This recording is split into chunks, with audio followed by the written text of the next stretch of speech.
दोस्तों नमस्कार, मैं राज कपूर और आप देख रहे हैं खबर दस्तक।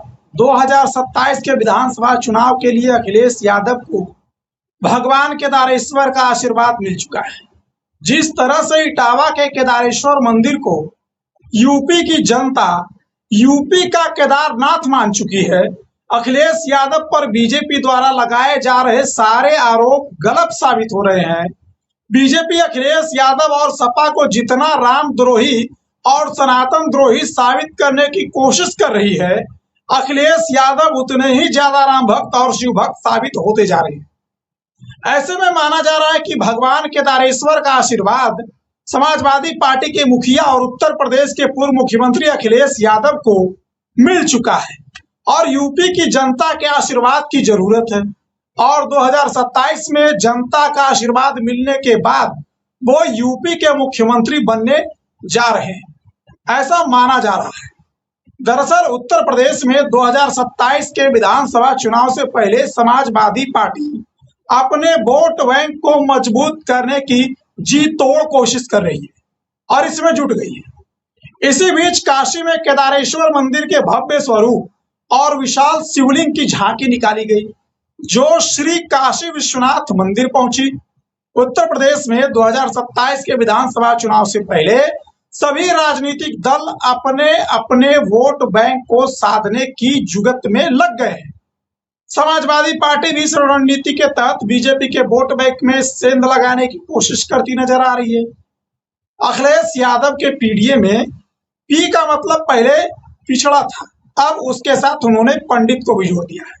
तो इसको लेकर राम मंदिर में चंदा चोरी का मुद्दा उठाने और साधु संतों पर सॉफ्ट स्टैंड अपनाने तक पार्टी की रणनीति में बदलाव दिखाई पड़ रहा है। इसकी एक झलक रविवार को काशी में भी देखने को मिली, उसी काशी में जो मोदी का गढ़ है। यूपी के इटावा जिले में समाजवादी पार्टी के मुखिया और उत्तर प्रदेश के पूर्व मुख्यमंत्री अखिलेश यादव ने शिव को समर्पित केदारेश्वर मंदिर का निर्माण करवाना शुरू किया है। इस मंदिर का निर्माण केदारनाथ मंदिर की तर्ज पर किया जा रहा है। 2027 के विधानसभा चुनाव से पहले इसकी झलक पीएम मोदी के संसदीय क्षेत्र या कहें कि उनके गढ़ वाराणसी में देखने को मिल गई है।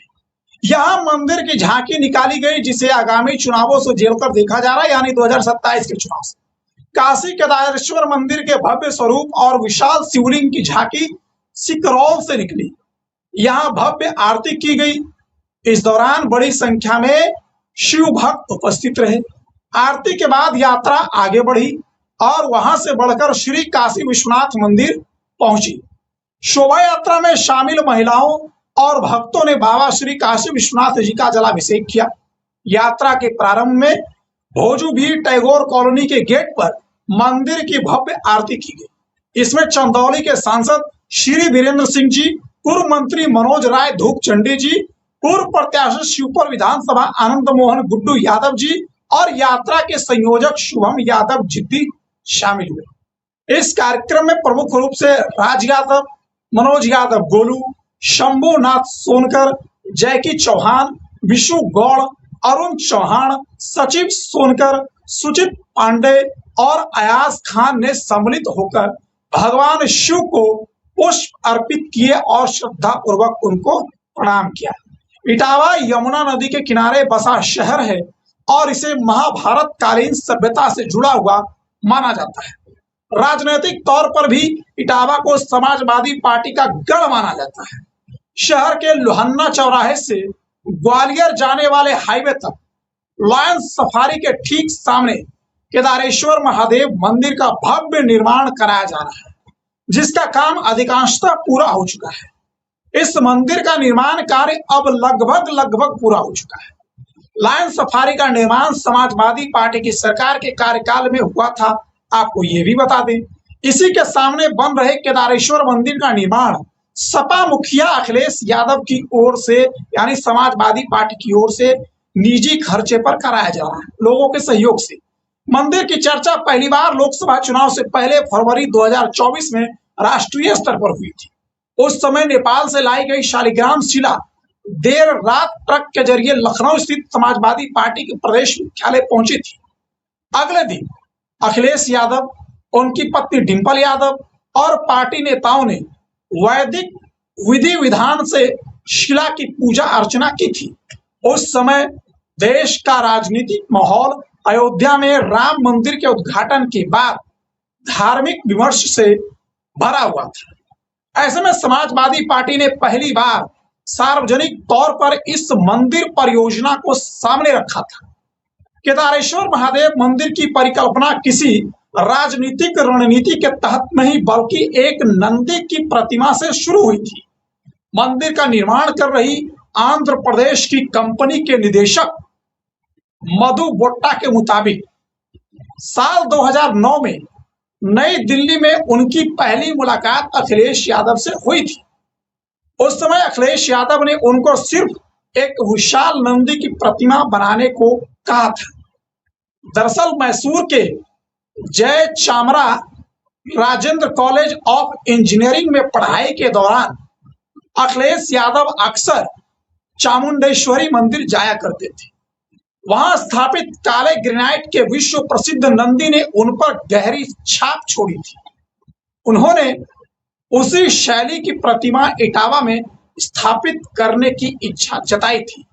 कई सालों की तैयारी के बाद 2017 में मधु बोट्टा मैसूर स्थित नंदी की लगभग हूबहू प्रतिकृति बनाकर इटावा लेकर आए।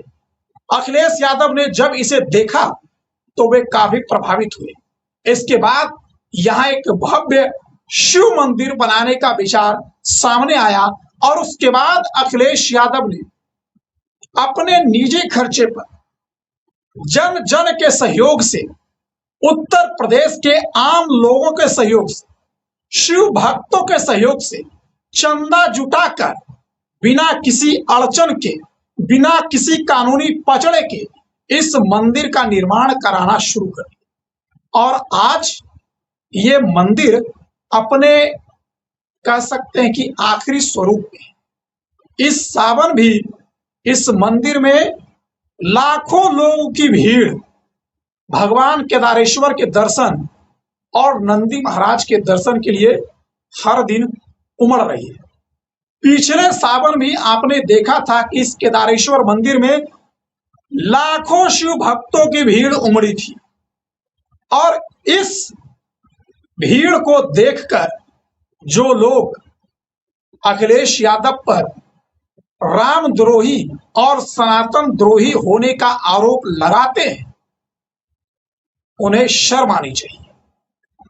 जो व्यक्ति इतना बड़ा धार्मिक कार्य कर रहा हो उस पर आप राजनीतिक आरोप लगाते हो वो ठीक है, लेकिन शिव भक्त अखिलेश को रामद्रोही कहना और सनातन द्रोही कहना, मुझे लगता है कि इस भव्य शोभा यात्रा के बाद जो मोदी के गढ़ बनारस में निकाली गई है, भारतीय जनता पार्टी और उनके कार्यकर्ताओं को, उनके नेताओं को उत्तर प्रदेश के चुनाव 2027 में भारी पड़ सकती है। और कम से कम धर्म के मुद्दे पर, राम मंदिर के मुद्दे पर, सनातन के मुद्दे पर तो आप अखिलेश यादव पर सवाल खड़ा कर ही नहीं सकते।